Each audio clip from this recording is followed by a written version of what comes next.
निर्दयता की पराकाष्ठा है मांस भक्षण, क्योंकि किसी भी प्राणी की हत्या के बिना, हिंसा के बिना मांस प्राप्त हो नहीं सकता है। इसलिए सबसे बड़ा पाप है प्राणियों की हत्या करके, हिंसा करके उनका मांस खाना। मांस खाने से बड़ा कोई दूसरा पाप नहीं है, भारी पाप है मांस खाना। भगवान ने मांसाहारी प्राणियों की सृष्टि अलग प्रकार की है और शाकाहारी प्राणियों की सृष्टि अलग प्रकार की है। अब आप विचार करें कि मानव शरीर की संरचना शाकाहारी प्राणियों के शरीर की संरचना के जैसी है अथवा मांसाहारी प्राणियों के शरीर की संरचना के जैसी है। तो पहले लोग स्वीकार नहीं करते थे, अब शरीर विज्ञान वाले लोग स्वीकार करने लगे हैं कि मानव शरीर की संरचना मांसाहार के सर्वथा विरुद्ध है। हमारे ऋषि मुनि तो लाखों वर्षों से कहते चले आए इस बात को। अब उन मांसाहारी मांसभक्षी देशों में भी लोग यह स्वीकार करने लगे हैं कि मनुष्य बहुत लंबे समय तक स्वस्थ, प्रसन्न और दीर्घायुष्य प्राप्त करके जीवित रहना चाहता है तो उसे मांसाहार का सर्वथा त्याग कर देना चाहिए। महाभारत का एक श्लोक है, लिखने योग्य श्लोक है। भीष्म पितामह धर्मराज युधिष्ठिर से कह रहे हैं, जो व्यक्ति मांस शब्द का अर्थ समझ लेता है वो जीवन में कभी मांस नहीं खाता है। मांस शब्द का अर्थ क्या है? संस्कृत शब्द है मांस, इसका विच्छेद करोगे तो क्या होगा? मांस। क्या होगा? माम सह, और दोनों को मिलाओगे तो क्या बनेंगे? मांसः। माम माने मुझे और सह माने वह। महाभारत का श्लोक है। मांस शब्द की व्युत्पत्ति, मांस भक्षयते यस्मात् भक्षयिष्ये तमप्यहम् एतन् मांसस्य मांसत्व मनुबुध्यस्व भारत। मांस भक्षयते यस्मात् भक्षयिष्ये तमप्यहम्। विराजो संत भगवान।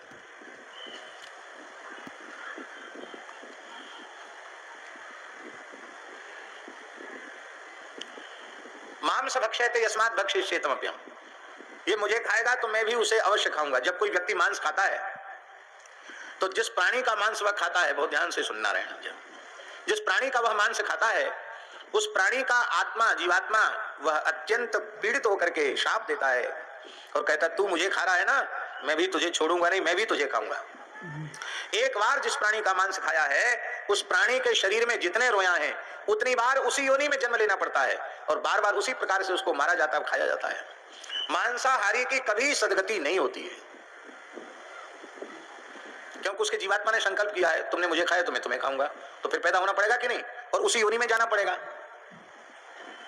अब देखो, मांसाहारी सिंह आदि है, कुत्ता को देख लो, शेर को देख लो, इनके दांत कैसे होते हैं? टेढ़े बेड़े नुकीले होते हैं कि नहीं? मांस काटकर खाने के योग्य होते हैं। और शाकाहारी गाय, बैल, भैंस, भेड़, बकरी, ये सब शाकाहारी प्राणी हैं, इनके दांत देख लो, इनके दांत कैसे होते हैं? शेर जैसे होते हैं, कुत्ते बिल्ली जैसे होते हैं। कैसे होते हैं? चौकोर दांत होते हैं, क्योंकि शाकाहारी प्राणी है।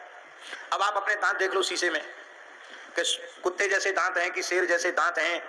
कैसे दांत हैं? मांसाहारी प्राणियों जैसे दांत हैं या आपके शाकाहारी प्राणी जैसे दांत हैं? अंतर हुआ कि नहीं हुआ?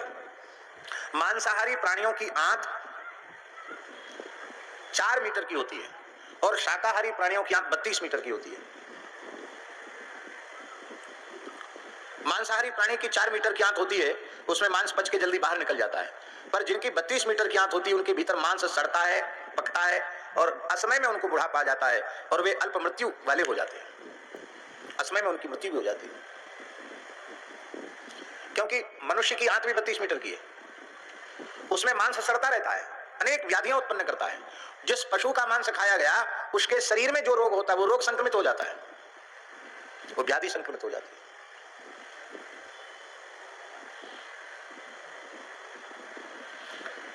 गाय की आंत, बैल की आंत, भैंस की आंत, जितने शाकाहारी प्राणी हैं उनकी आंत मनुष्य के आंत की जैसी, उनकी आंत की जैसी मनुष्य की आंत है। मांसाहारी प्राणी, उनमें श्वेत ग्रंथि नहीं होती, तो उनको गर्मी बहुत लगती है और जब वो गर्मी लगती है तो ठंडी जगह में बैठते हैं, वहां बैठ के भी जीव निकाल के श्वास लेते हैं। कुत्ते को देख लो, ऐसे श्वास लेता कुत्ता, देखा होगा। शेर को तो क्या देखोगे, कुत्ता ही देख लो, जीव निकाल के श्वास लेता है कुत्ता। गाय को, बैल को, भैंस को, भेड़, बकरी को, जो भी शाकाहारी प्राणी है उनको जीव निकाल के श्वास लेते देखा? मांसाहारी प्राणी घूंट कर पानी नहीं पीते, चपर चपर के पानी पीते, जीव से चाट चाट करके। और गाय को, भेड़ बकरी आदि जो, घोड़े आदि जो शाकाहारी प्राणी हैं, उनको पानी पीते हुए देखो कैसे पीते हैं, चपर चपर के पीते हैं कि घूट के पीते हैं। अब आदमी जीव निकाल के श्वास लेता है कि चपर चपर के पानी पीता है। एकदम मानव शरीर की संरचना मांसाहार के सर्वथा विरुद्ध है। इसलिए मानव शरीर के साथ सबसे बड़ा पाप है मांस खाना। बहुत से लोग तो ज्यादा चतुर हो गए हैं, बोले वो मांस तो हम नहीं खाते, पर वो गोल गोल सफेद सफेद होता वो खा लेते हैं। अंडा कहते क्या कहते भगवान जाने। राक्षस भी किसी प्राणी का गर्भ नहीं खाते थे, पर मनुष्य राक्षसों से भी गया बीता हो गया, अंडे खाने लग गया। महापाप है मांस खाना। कलयुग जिन 5 स्थलों में रहता है उनमें एक स्थान हिंसा भी है। मांसाहारी के भीतर कलयुग रहता है।